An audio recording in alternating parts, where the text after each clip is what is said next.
Hi, and welcome to A Considered Craft, a podcast about the choices we make as we make. My name is Jess, and I am recording this on the 29th of May, 2022, and I'm coming to you today from Kingston, New York, in the Hudson Valley, on unceded Munsee Lenape lands.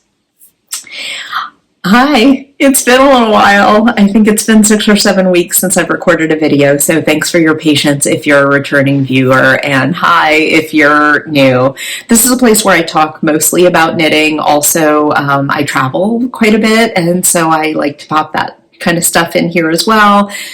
Maybe talk a little bit about some things that are centering and calming right now, as there's a lot of very serious heaviness going on in the world for a lot of people right now. And so I thought maybe we would talk a little bit about things that are calming us and bringing us joy and connecting us with other people during these really challenging times.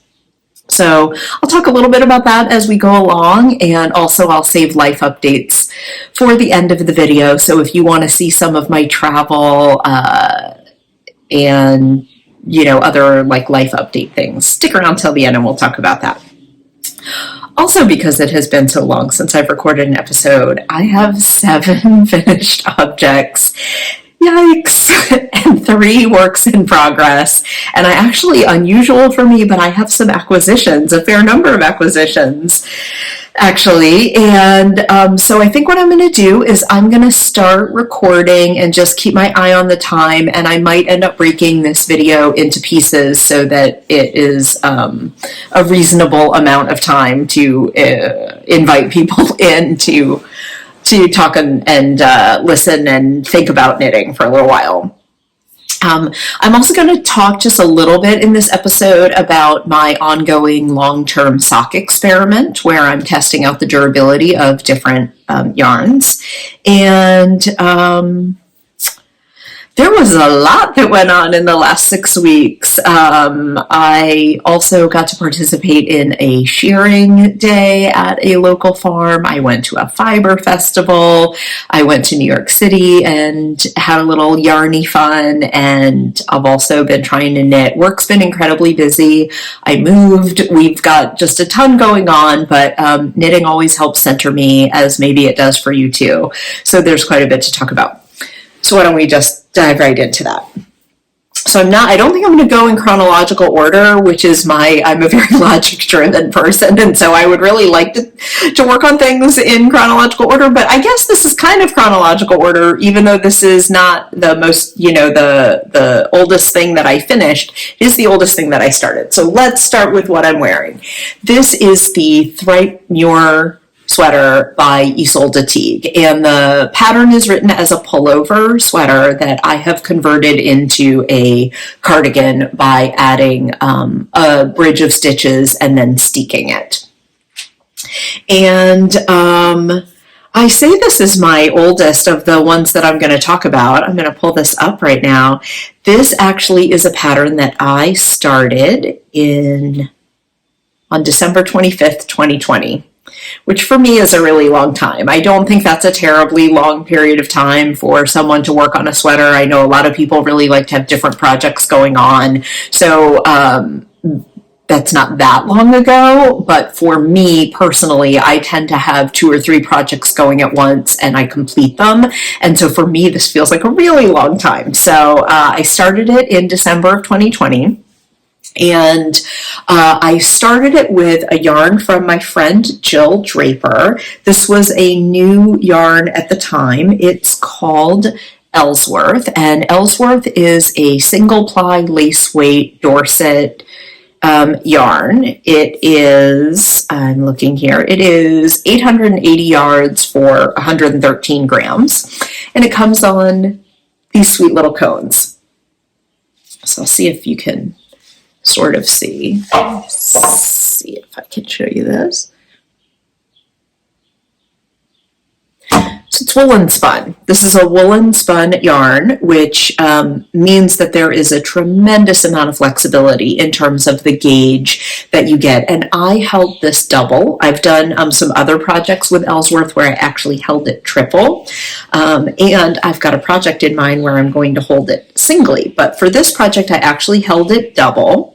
To get gauge for this is a I believe this is a fingering weight. Yeah, Isolde calls for a fingering weight yarn, and the gauge is 24 stitches over 33 rows. That's the gauge that's called for in the pattern. So I held it double, and I'm going to insert some pictures or maybe even another short video clip because I'm in my setup over here. I'm kind of like pinned in behind little tables, and my camera is on a tripod at the moment, and so I'm sort of pinned in here. So I'm not going to stand up, but I don't know if you can, how well you can see in these pictures, but just the blocking just made such a big difference, and it came out really, really beautifully. The yarn is wonderfully soft. It really softened up a lot in blocking, and it's so lightweight. I think this sweater weighs in total, let's see, 255 and 23, 278 and 18, like under 300 grams. This is a very lightweight cardigan, and I've been wearing it even though it's summer here. It's been quite warm. Today it's 80 degrees outside, which is 26 or 27 Fahrenheit, and the next couple of days it's going to be in the 90s. I think on Tuesday it's going to be 95 or 96, so it's like 35 degrees Celsius. So it's warm. It's definitely warm, but it's not quite warm in the morning. It's still quite cool in the mornings, and so I come downstairs and have my coffee out on my front porch where it's still nice and crisp and chilly, and so that's when I have been wearing this sweater. So let me talk a little bit more about the yarn and the colors that I chose and how I actually worked with this yarn that comes on cones. And I had 3-color work, and I was holding it double, and so I'll tell you a little bit about what I did to manage that and also some of the modifications that I made to the pattern. So let's see, the main color that I used is called Pitch. It's a very, very dark gray, almost black.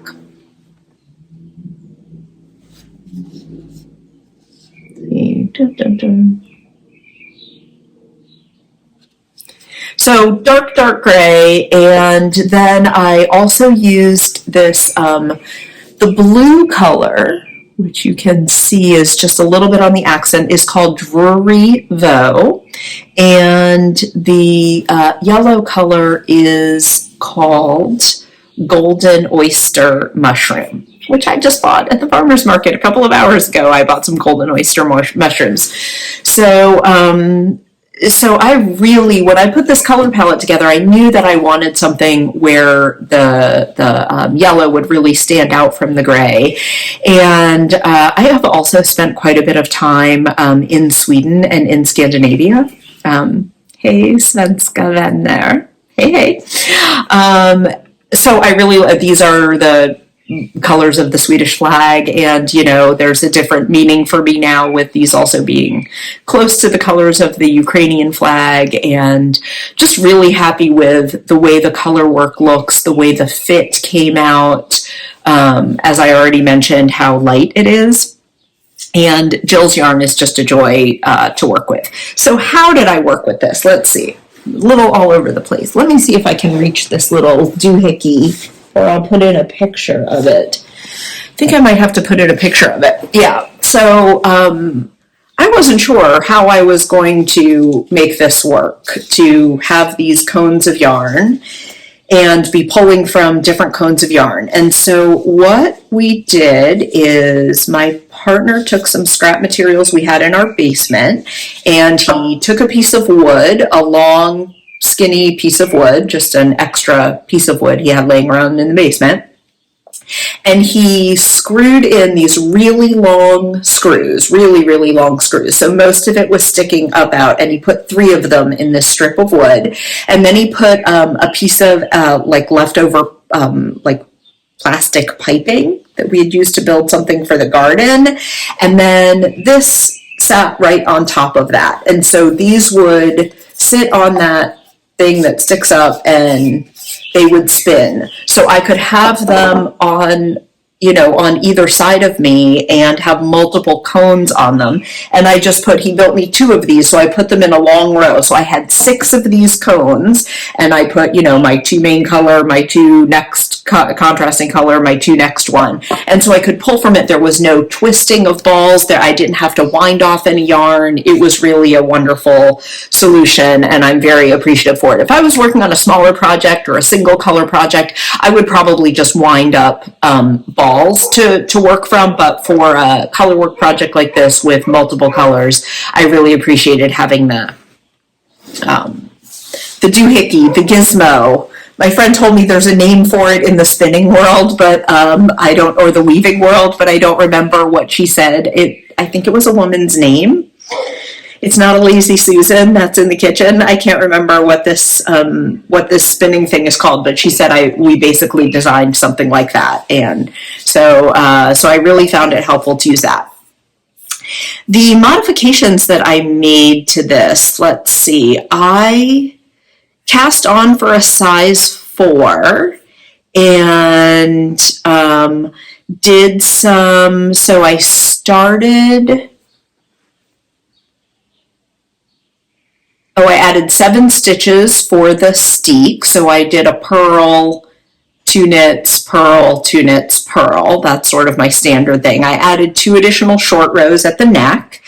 And then I did my usual thing. All of my detailed notes are on Ravelry if you want to see all of the nitty gritty. But at a high level, what I do is when I'm doing a top down sweater, which is what I almost always do, and I split for the sleeves, what I do is I leave slightly more stitches on the front than I do on the back. And then I do a few increases for my bust. So I usually pick a size that is more sized for my upper bust so that it fits me in the neck and the shoulders. And for me, my upper bust is around 37 inches or so, whereas my full bust is closer to 43, 44 inches. And so I want my sweater to fit me up here, so I try to find a sweater size that's made around 36, 37 inches up here. And then when I split, I put more to the front and I do some increases for the bust. And then I go straight down. And then when I get to about the waist, I do some very gentle waist shaping. I add in some decreases. And then if the sweater is going to be long enough to start to hit my hips, which this one, it ends just like at the top of my hips. So I came in a tiny bit for the waist, and then I just started to go out right before I bound off.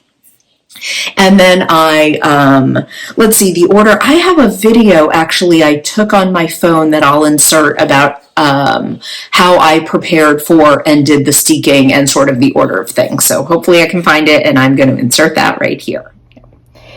So I'm getting ready to reinforce the steek on this Thripe Muir cardigan, and thought I would show it to you in this state.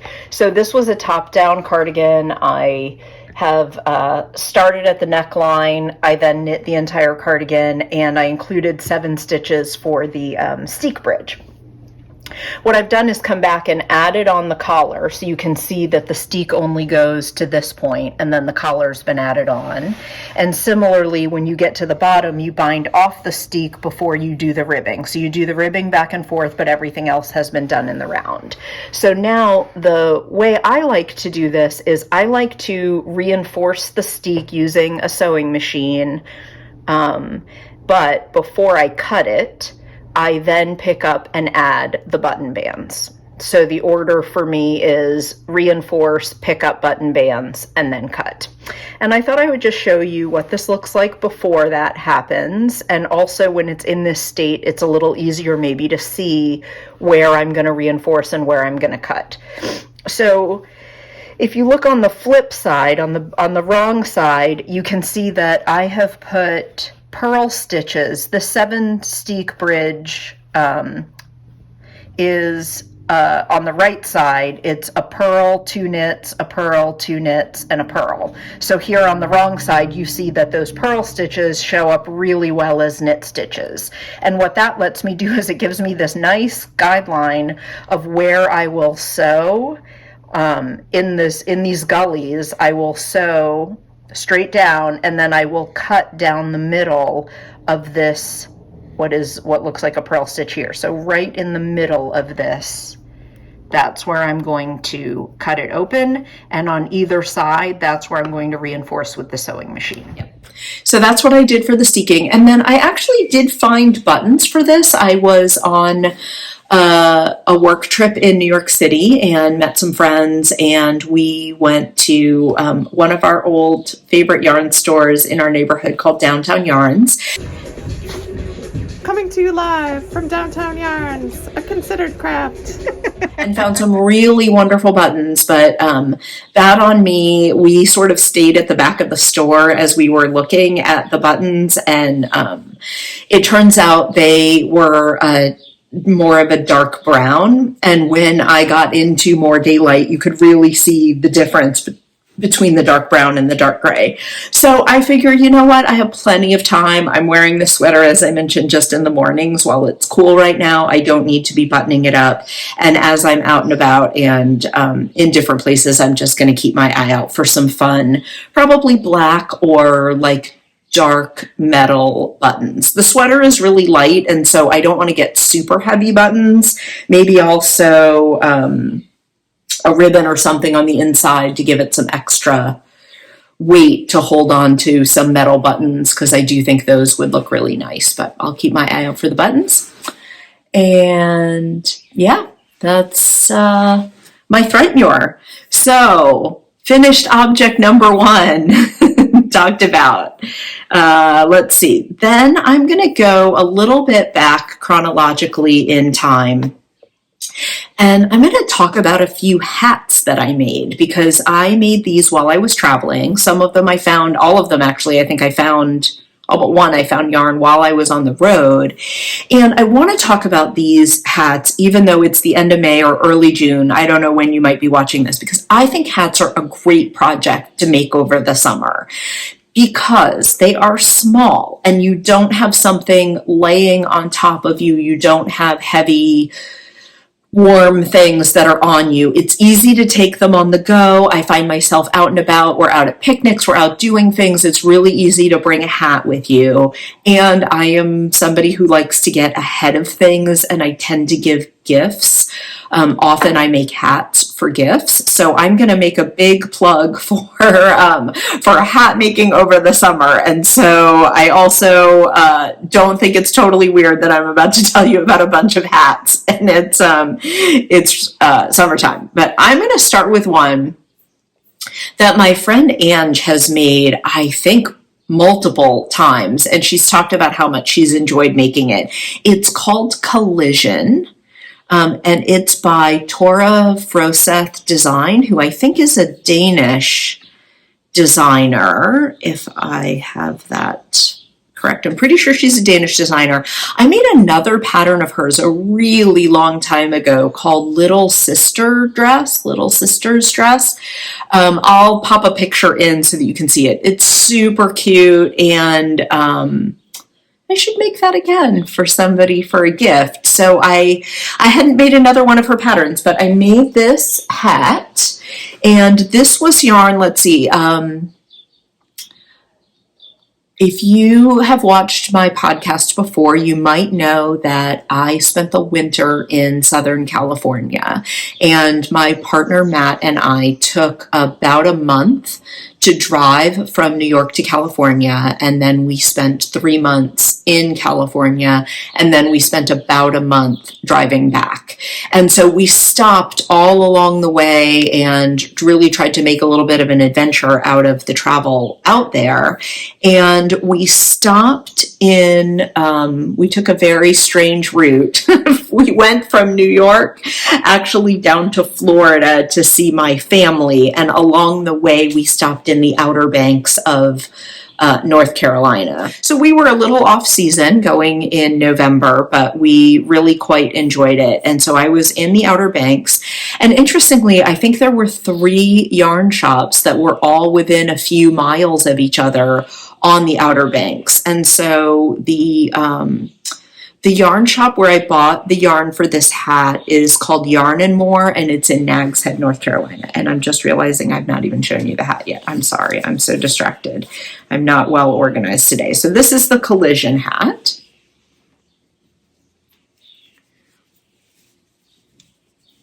So you can see it's like an all over ribbed pattern, and then it has this interesting cabling at 2 points, you know, kind of on the front and on the back.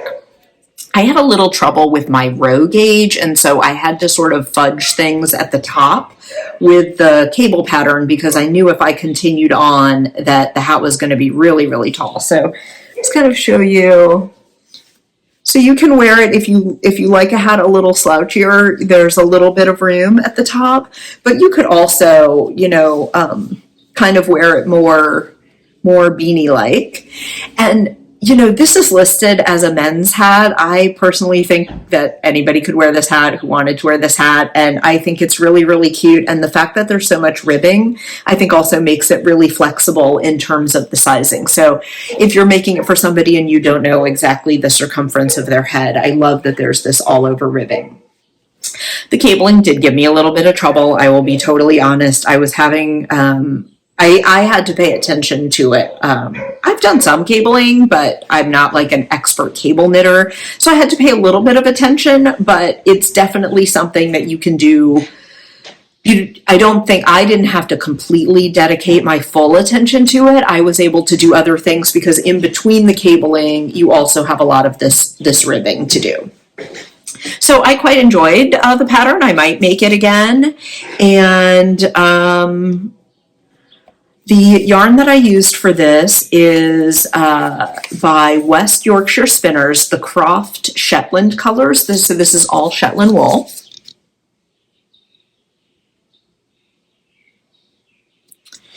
So there has been some confusion, I think, for a lot of people about what weight of yarn is actually called for in this pattern. So when you look at the pattern on Ravelry, it says that it calls for a fingering weight yarn and that it calls for 28 stitches over 4 inches. But when you actually look at the pattern calls for, it says 100% worsted wool, and I'm pretty sure that what they mean by that is worsted spun so that the cabling will show up, but it says worsted wool. And so I know that my friend who's made this before has actually made it with worsted weight yarn, and I'm not sure how. She's got such great knitting luck, and she just makes things work. So she's had actually made this out of worsted weight yarn before, but the yarn that's called for says 300 meters per 100 grams. So I think that's actually a sport weight or a light DK. So I don't know. I would say use the yarn that gets gauge for you and that you like the fabric of. And so what I looked at was that's 300 meters per 100 grams. And I think I looked at this quite a bit when I was in the store. This is 225 meters per 100 grams. So it was heavier than what the pattern called for, and I just knit the medium size. There's a medium and a large in the pattern, and so yeah, I just did the adult medium, and other than the row gauge, everything worked out just fine. So I have a recipient in mind for this when the holidays come along, but the color is this really nice blue-gray. What does they call this color? Norby 353. And again, it's 100% Shetland wool. And this is how much I have left. I used 72 grams or 162 meters, 177 yards. So could also be if you have part of a skein, most of a skein you haven't decided what to do with, I do think you might want a solid color yarn for this, and so that the cable really shows. And I do think a worsted spun yarn instead of a woolen spun yarn is probably going to give you a better result to really have the cables pop. So hat number 1, Kollisjon. I made this in January of 2022. So that goes on the block for in the gift pack, the gift drawer, actually. So let's see what's next. Okay, next up is the Cousteau Cap. So I'm pulling up my notes for that. All right, so the Cousteau Cap. I'll talk a little bit about the pattern, but I want to talk first about the yarn, because this is made, so this wonderful folks that I met in 2021 at the Woolen Folk Festival in Kingston, New York, where I live, which is right near Rhinebeck. It was the first time the festival was held.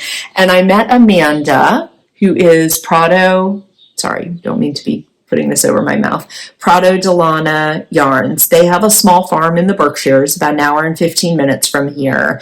And one of the yarns that I bought from them at Woolen Folk Festival is this La Rebeldia. I'm so sorry, Amanda, for not knowing how to properly pronounce this. But what I love is that she actually tells you on here that this ball of yarn came from the sheep named Anna, Basil, Clarabelle, and Ignaz. It's a 2-ply sport. It's 350 yards or 320 meters in approximately 4 ounces, and it's Romney wool. And the reason this is, so this is undyed. This is a natural color. And part of the reason this wool is now extra special to me is that one of the trips I'm going to be talking about, if you want to hang around into the end, is that I actually got to go to Amanda's farm and help her on one of her shearing days today, and this year. And so I took some video of that. It was a lot of fun. I've participated in one other shearing day. My friend Paula also has a small farm about 40 minutes from where I live, and that was the first time I ever participated in shearing, and I was able to go and help out with Amanda's shearing day as well. So now I understand even the whole process of how it went from these sheep to being in this ball at the yarn festival with all of the sheep's name. So this was wonderful yarn to work with, and it's a sport weight yarn, and I made the Cousteau Cap, which is a pattern by Sari Nordland, and it's a free pattern. And I made the smaller size. I have an end that I just realized has not been woven in yet. So this is also, I made it a little bit where there would be a little bit of extra room. And you can, I did actually fold this up. If somebody smaller wears this, or the smaller head, they'll be able to even, like if I give this to an older child, I think kids' heads are actually quite big. They might want to roll that up, or somebody just with a smaller head. I wonder if this is causing a problem. I'm recording with my earbuds, and I just realized I'm putting a hat on, and that's sort of rubbing up against the earbud. So I'm really sorry if that just made a whole bunch of noise. Maybe I need to not do that. So this was a really easy pattern, a really fun pattern. It went really quickly, and I think it's really great to sort of showcase beautiful farm yarn. It's a simple pattern, and you can also wear this reverse stockinette. I think this was written, it's designed to be, cool construction, designed to be worn pearl side out with the brim flipped up. Oh, I see. That's how she wrote it. So Sari Nordland, wrote the pattern so that you can wear it reverse stockinette side with the brim folded up, or stockinette side in this sort of slouchy way. So I did a cable cast on, and I held the yarn double for this, and I used 79 grams or 210 yards, 192 meters. Sorry about the end hanging out. I actually did block this, but I apparently didn't cut that end off yet. So Cousteau Cap, really easy, really fun, would be great to have on your needles if you're going to be out like with friends, at a picnic, at a summer barbecue. Throw one of these in your knitting bag and you'll have yourself a hat or a gift for somebody, and this knits up really, really quickly. Hat number 2, talked about. Let's see where we're at. We are at 28 minutes already. Maybe I will talk about one other project and then move on. Let's see. I talked about Kollisjon. I talked about Cousteau. I talked about Thripe Muir. Let me, instead of talking, well, okay, yeah, I'll talk about another hat. Oh boy. All right. So, also along my trip, I was in Moab, Utah. So this was on our trip home. So this was March of 2022. As we drove back from California back across, we spent some amazing time in Utah. And if you go 2 videos back, I think for me, episode 6, I think, or it could be episode 7, I show all kinds of, it was episode 7. I show all kinds of video from our time in Utah, which was stunning, stunning, stunning landscape. And Moab, Utah, which is where Arches National Park is located, also had a really wonderful yarn store. And the woman who owns that store was just incredibly knowledgeable and helpful and wonderful, and carried lots of yarn from local people, either people dyeing locally and or wool that's locally sourced. And so one of the things that I got when I was there comes from Moab, and it's from Cunnington Farms. And this is a Rommeldale CVM merino cross. It's a 3-ply DK weight, 250 yards. So here's what the label, right, what the yarn label looks like. And they have a whole conservancy program.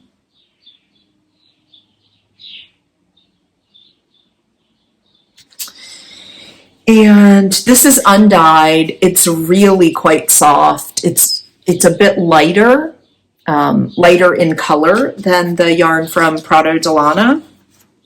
And this one, I wanted something really simple. And again, this would be a very, very simple thing to have on your needles while you're out and about this summer. So I made the classic ribbed hat by Pearl Soho, and I did a tubular cast on. My gauge was a bit small, so it's tight, but it's wearable. And so I think I'm going to gift this to somebody who I think has a smaller head, and it's going to fit them. So you can, sorry if this is crunching on my earbuds, you can really double this up if you want to wear it very, very beanie-like, or you could do a tiny folded thing and have it a little bit slouchy, or you could do the like total hipster slouchy thing and, you know, give it this kind of thing. It's really warm. It's really soft. I think even somebody who maybe doesn't tend to wear more farm yarns would probably be okay with this. It's pretty soft.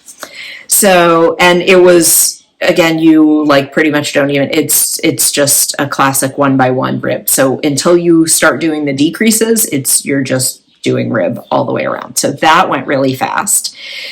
And oh my goodness, should I talk about one more? Since we're on the hats, I have one more hat. Yeah, I think I'm going to do it. Before I go on from that, I will also say that while I was in Moab, I bought 2 other yarns at her store. So I guess I'm just going to do acquisition sort of blended in with this because it kind of makes the most sense to me. Another thing I got while I was at this yarn shop in Moab, Utah is this. This is hand-dyed 100% Blueface Leicester 4-ply. And I was really excited about this.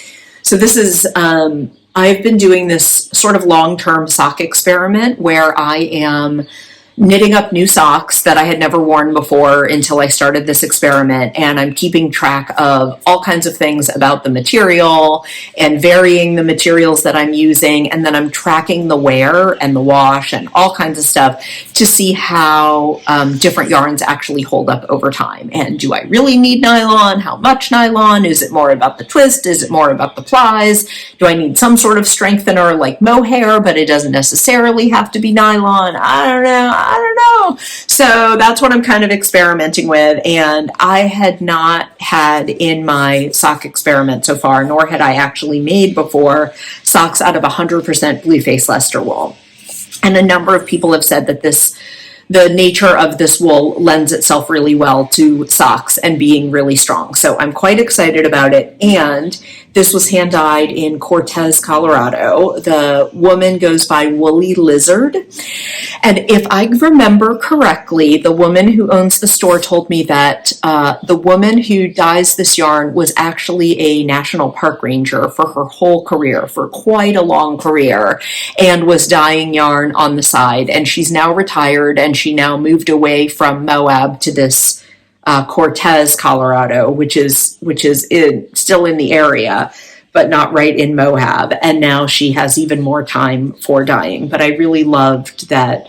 I was just sort of imagining this woman's life, who I don't know anything about, and what it must have been like to become a park ranger in the National Park Service as a woman so many years ago, where I'm guessing she was one of very few women, and just that spirit and feeling that come through in the yarn. I'm quite excited to work with this. And the fact that this has 609 yards in this hank, I think I might even be able to eke out 2 pairs of socks, or I might do 1 pair of socks and then 1 shorty, or 1 pair of socks and then 1 where I do some sort of color work or stripe or color block or something like that, or maybe use another yarn for the heel, toe, and cuff. I don't know. 600 yards, there's all kinds of possibilities, but there will be a pair of socks out of these because I really want to see how it holds up. And it's a really high twist, and it is 4-ply. It is actually 4 plies of yarn.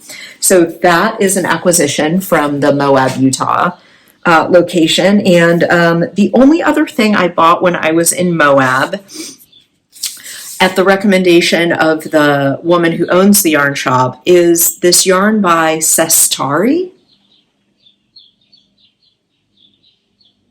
So this is a 2-ply worsted weight yarn.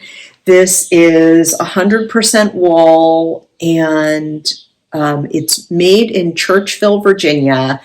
And I forgot to look this up before we started, but I believe that the woman recommended this because the man who started this farm had a small flock of sheep and was a small flock farmer, and the flock has sort of grown, and I think they're still following some really traditional practices on this farm. And I had been looking for yarn to make an orange hat. And so that's what I went back in and got this yarn for. But obviously I did not end up knitting it up. But this will become a hat, maybe over the summer, if I'm looking for a hat project to work on. But I really love this burnt orange color. It's called Woodland Brown. Woodland Brown. 3.5 ounces, 100 grams, 170 yards. This looks like burnt orange to me. Would make a great hat. So I think those are all of my acquisitions from the Moab, Utah location. But the other hat that I wanted to talk about is the Musselburgh,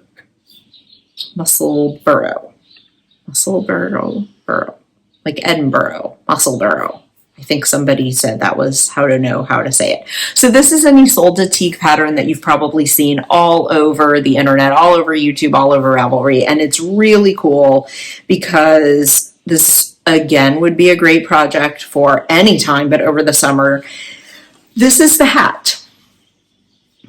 So if you haven't seen this already, this is what you do. It is a hat. I think I started at this end. So you don't have to do a gauge swatch, and it's a very, it's more of a recipe that I think is written from fingering or light fingering up to DK. And there's like a big chart. So you just start with the needles that you think are appropriate to the yarn that you have. So you can look at the ball band and see what it says. If you know you're a loose knitter, you know you're a tight knitter, maybe you go up or down a little bit, but you just start. You cast on at this end, and then you do your increases. And when you get far enough along in your increases to get a better sense of your gauge, you check your gauge. And then you can match it up with the chart to know how many stitches to increase to so that you have the proper circumference. So for me, I did not write my notes in here. Oh my goodness, that is very much not like me. I must have them written down in my phone somewhere, but they are not currently in Ravelry. That gives you a sense. For me, that's very unusual of, I'm a little out of sorts. So I started this hat April 1st. I finished it April 20th. I did it in the car and once I got home to New York. But what you do is you knit, so you increase, and then till you get to the right circumference, and then you knit until you have it at about the depth that you would want. So this amount, and it tells you in the pattern, this is, how many inches to go. And then you can continue on in the same yarn, but part of the beauty of Musselburgh is that you can also change yarns, because essentially you're making a double knit kind of hat, a hat that's going to go inside the other hat. So then you switch to this other yarn and you knit, and then when this is as long as this piece, you start your decreases and you end, and there you go. So you have this like weird tube looking thing, but the brilliance of this is that then you tuck one inside the other, and I still have some stitch markers on here where I was doing some counting. So you turn one inside the other, and now you have this thicker, like double thickness cap. And let's see if I can sort of put it on. And you could do this. If you want to go longer, you could go longer and then make it where you could sort of do a little flip up and a little reveal of the other color. And then you can just turn it inside out and you have another hat. I'm going to not put it on because I'm wondering how much noise this is making with the earbuds. But this is the Musselburgh. People have done super interesting things. You could do fades. You could do stripes. You can do whatever you want, and you've got a double thick hat, and it's brilliant. And the yarn that I used for this is La Bien-Aimée Mondim. So Rosa Pomar, who is the woman behind the Mondim Retrosaria yarn, they did this collaboration where I think it's Rosa's yarn that then Amy dyed. So this is what the label looks like. So this is the Mondim logo. This is the La Bien-Aimée logo. So it's this, there you go, they are side by side. It's this wonderful collaboration between these two wonderful women, and the orange color is called Rust. So this was Rust, and the variegated is called Driftwood Graffiti. So this is what it looks like caked up. And I used about half of each of these skeins. These are 100-gram skeins, and I used 51 grams of each of these. So the reason I don't have the ball of this anymore is because I've actually used it in another project that I'm going to talk about next time, where I also used some of this. And this is going to make a great, again, I feel like this is a very fluid, I feel like anybody could wear this hat. And as long as you like orange. If you are a human being who likes the color orange, this hat is for you. So I thought about keeping it for myself, but I have a lot of hats, and I wasn't going to put that on because of the earbuds. I have a lot of hats, and we are trying to escape the cold, so I'm trying to limit how many hats I keep for myself. But this was super fun to make, and it would make a great project to work on over the summer, because it is just stockinette. Like once you finish your increases, all you're doing is going around and around and around. So perfect summer knitting, in my opinion. I've now been talking for 43 minutes, so I better stop talking about projects. And I am going to talk about the other 3 finished objects that I have, plus the 3 works in progress. I think I will save those to talk about on my next episode. And I think I'm not going to talk about the sock experiment anymore, because this is getting really long, and I do want to tell you about some fun stuff too.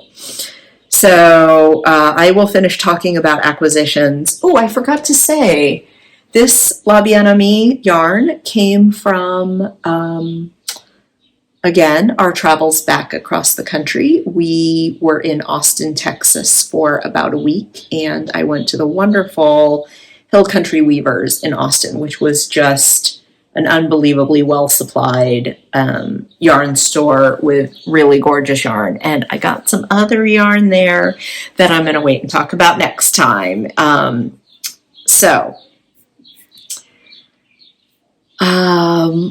Other things that are going on. I just want to talk about a few things that are light and fun and helping me to chill out in this time that we're in. And so one of them is the TV that I've been watching, so the streaming that I've been watching.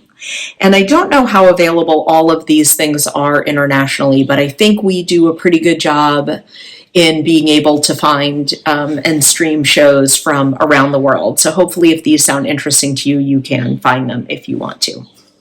The first thing I want to talk about is This Is Us. I think I've mentioned it before.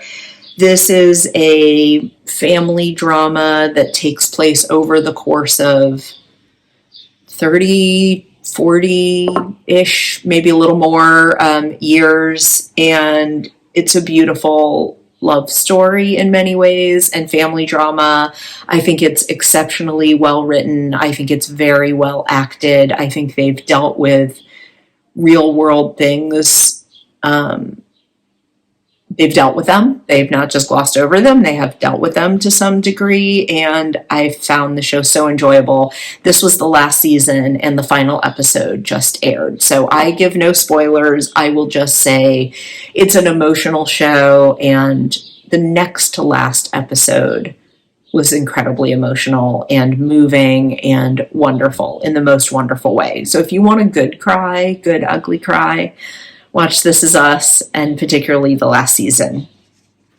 I also watched all 8 episodes of the most recent season of Outlander, which was a little slow going for my taste and just felt really short. It felt really short. So I'm excited already for the next season and to see where this goes, but there is a whole new season of Outlander out there if you are an Outlander fan and haven't already seen it. And I don't know how many of you do this, but I definitely like to rewatch things that I've seen before, and it can be very comforting. So not that this is a particularly comforting show, but I just started rewatching Breaking Bad, which has got to be 10 or 12 or 15 years old at this point, and also won a lot of awards for the writing. And the concept, without giving anything away, is that a chemistry teacher is faced with his own mortality and ends up getting involved in making drugs, making crystal meth, and how that affects him and his outlook on life as he's facing his own mortality, and how this affects his family. And it's a fascinating drama. There was a spin-off from this show called Better Call Saul that I have not yet watched, but interestingly, somebody just told me they really, really enjoyed Better Call Saul and they didn't think they would. So I wanted to rewatch Breaking Bad to remind myself about the character called Saul in this before I start, at their recommendation, watching Better Call Saul. And so that's what I've been sort of streaming and watching. I have also been listening to a fair number of audiobooks, both in the car as we were traveling, but also since we've come home, we have had a lot of motion going on, which I'll talk about in the personal updates about where we're living and where we are. And also when I'm knitting, I just love listening to audiobooks. So if I'm boxing stuff up or moving stuff around or knitting or gardening even, or cleaning or cooking or whatever else I'm doing, I love to listen to audiobooks. So I have a few that I've listened to recently that stood out that I thought I would mention. One that I think I just in my audiobooks app, I think this just came up as a recommended one. I knew nothing about it, but I listened to all of it in like 2 or 3 days. So I quite enjoyed it. It was called The Stone Girl by Dirk Wittenborn. There's a commonality in the 3 books I'm going to tell you about, or 4 books I'm going to tell you about. I listened to Transcendent Kingdom by Yaa Gyasi, who you may know the name from the book Homegoing, which is, if you haven't read Homegoing, that's what you should read before any of these, really, in my opinion. It's an incredibly important book, in my opinion. It's fiction and so moving and so unlike anything that I had ever read before. And so I enjoyed their writing style, and I didn't connect to Transcendent Kingdom quite as much, but I still enjoyed it. And then I also just finished and really enjoyed a book by V.E. Schwab called The Invisible Life of Addie LaRue, which also was kind of a concept. The whole premise of the book is something that I had not really given much thought to before. And all 3 of those books have very strong female protagonists, and they face a lot of challenges in their life. And so the books are really about how they deal with and overcome those challenges. I have also found myself listening to, right now, I am listening to a book called The Great Alone by Kristen Hanna.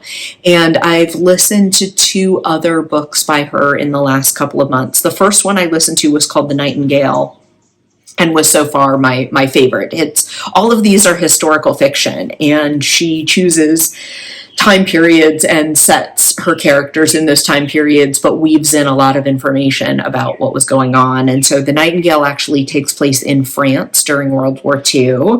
And then I listened to The Four Winds, which takes place during the Great Depression and the sort of Great Dust Bowl and the migration in America, in the American West, in the early part of the 20th century, in the early 1900s. And then the one I'm reading now is called The Great Alone, and that takes place in the 1970s, 80s, maybe early 1980s at this point, and the family has just moved to Alaska. And in all of those also there is a strong female protagonist sort of facing, and there's a lot of mother-daughter relationship things that are explored in those books as well. So that's what I've been reading and listening to. Oh, you know what? A friend of mine, we also started listening to this really interesting book. If you enjoy nonfiction, there's a book, I don't have the author's name at hand, but it's called The Secret Life of Groceries, and it sort of traces the activities within grocery stores. So particularly if you are an American and you know the store Trader Joe's and Whole Foods, or if you're not an American but have some familiarity or interest in those grocery stores, those are very well-known grocery stores here in the States. And people tend to either love them or hate them. And so that's a lot of the book takes place and tells stories related to those 2 grocery stores. So that was interesting as well. Since I've gotten home, I've also been doing some cooking. And one of the things that I thought I would mention that I make, because it's kind of a staple item for me that I really love to make, and it's pretty simple. And so if you've ever been interested in making your own plant-based meat alternative, or seitan or wheat gluten based meat, so this is not for the gluten intolerant among you, but if you are gluten tolerant and you would like a sort of high protein, low fat, lower calorie, non-animal based alternative, this is actually something you can make at home relatively easily and with very accessible ingredients. And it's called Unpork, Unpork. And I guess it's intended to taste like pork. I don't really know what pork tastes like, so I can't tell you about the authenticity of it, but I really enjoy it, and it's very easy. It's like a one bowl thing where you put in the vital wheat gluten and add in some seasonings, and the technique is really around how you add the liquid ingredients to the dry ingredients, and then you basically cook it in a pan. So first you brown the pieces. You essentially, it's almost like making a dough, and you separate that dough into pieces, and then you brown it in a pan, and then you add water and simmer it. Do not boil seitan. If you've never made seitan before, do not boil it. That will make it not enjoyable. But you just simmer it for like 45 minutes, and you have this amazing, I think it made 6 servings. One recipe made 6 servings. So I think you can find this recipe on the internet. It is written by a woman named Miyoko Skinner. I'll put this in the down bar below. And if I can find the recipe online, I'll link it. But her books are amazing. Again, if you're in the States, you may have seen, she has a whole line of products under the name Miyoko's Kitchen. She makes non-dairy cheeses, and she had a vegetarian restaurant for a really long time in California, and she has, I think, 3 cookbooks out now that are staples in my kitchen. I enjoy everything that I make out of them, and this Unpork is one where it's an easy thing to pull together, and then I have it in my refrigerator and can make, it made 6 servings. So that was really fun. And then I got, we have a really nice little grocery store by us, and I'll try to put a picture in of this, like Japanese style barbecue sauce that I got, and I put like a tablespoon on this as I'm sauteing it to cook it, and it adds so much flavor. It's so delicious. The other thing that I've been cooking a number of times since I came home is something called That 70s Tofu, and it's also a super easy, super quick, super versatile sort of plant-based protein that you can make with really accessible ingredients. And this recipe was created by Terry Hope Romero, who is an extremely prolific recipe writer and really does a lot of interesting, very flavorful, very international recipes, but this is a super simple one. I think it's apple cider. The marinade is, I think, apple cider vinegar, soy sauce, and I'm blanking on the third ingredient, but it's something that you probably have in your cupboard. Very standard ingredients. You make a marinade, you slice up your tofu, you let it sit in the marinade, and then I bake it. I don't even remember how she calls for it to be cooked. I think I've probably pan fried it before, but I just pop it in the oven, flip it over halfway through. 20 minutes later, you have these really, really tasty pieces of tofu that you can just eat as is. You can make them into a sandwich. You can do all kinds of things with them. So that 70s tofu and Unpork were things that I've been making over the last couple of weeks. So, oh my goodness. Hi, this is Next Day Jess. My camera ended up dying about 2 minutes after the clip that you just saw. So I decided I am just going to end things here, and I'm going to do a life update and tell you about some of those trips in the next one. I'm sorry I waited so long to do an episode, and there's just so much to talk about. So I hope you will come back I'm going to try to post the next one before too long. So if you're interested in more about my travels to New York City and to the Maryland Sheep and Wool and the other projects that I talked about, I hope you'll join me again next time. And please take care of yourself and hug your loved ones. See you soon. Bye.